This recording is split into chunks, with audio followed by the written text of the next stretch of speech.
Tisztelt komlóstetűiek, kedves vasgyáriak!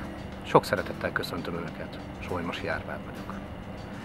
Szakmámat tekintve trombita tanár, kamarazeneművészi diplomát szereztem a Miskolci Egyetemen, majd később mesterképzésben, ugyanebben az intézményben szereztem diplomát. Jelenleg a Budapesti Műszaki Egyetem közoktatási vezetőképző szakhallgatója vagyok. Azért vállaltam a jelöltséget az önkormányzati képviselői posztra, mert szeretném, ha önökkel egyetértésben egy jobb, szebb, élhetőbb, biztonságosabb és virágosabb komlóstetűt és vasgyárat hozhatnánk létre. A városrészünk közbiztonsága érdekében újra felállítanánk a városőrséget. Szeretném megerősíteni a polgárőrség munkáját, illetve szeretném felállítani a szemmozgalmat, ami a szomszédok egymásért mozgalom.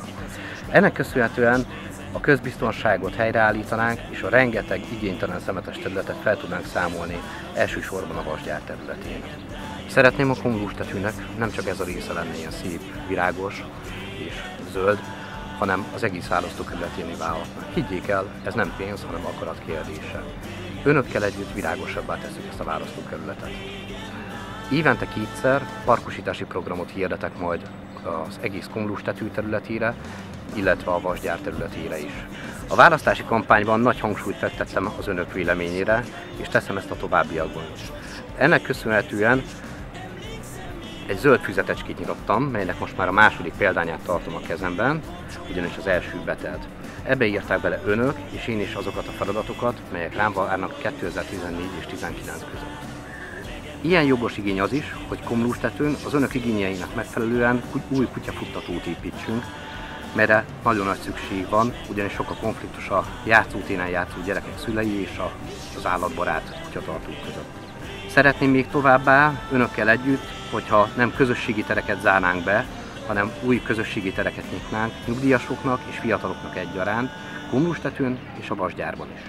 Újabb játszóterekre is igény van, mind a vasgyárban, mind komlóstetőn, ám én játszóparkok építését tervezem. A játszóparkok abban különböznek a játszóterektől, hogy a felnőtteknek is szórakozást nyújt. A játszóparkokban szabadtéri fitnessgépeket fogok majd telepíteni.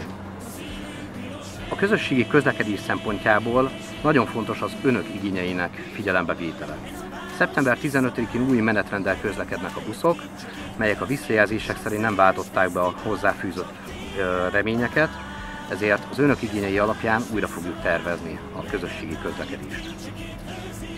Szeretném, ha a közlekedés olyan szintűre fejlődne, hogy akár éjjel is rendben haza tudjanak érni azok az emberek, akik színházba, koncertre járnak, vagy akár buliból érnek haza a fiatalok. Legyen a városnak ez a része egy szebb, jobb, élhetőbb, parkosított, virágokkal ellátott része, amely tömegközlekedéssel is könnyen megközelíthető.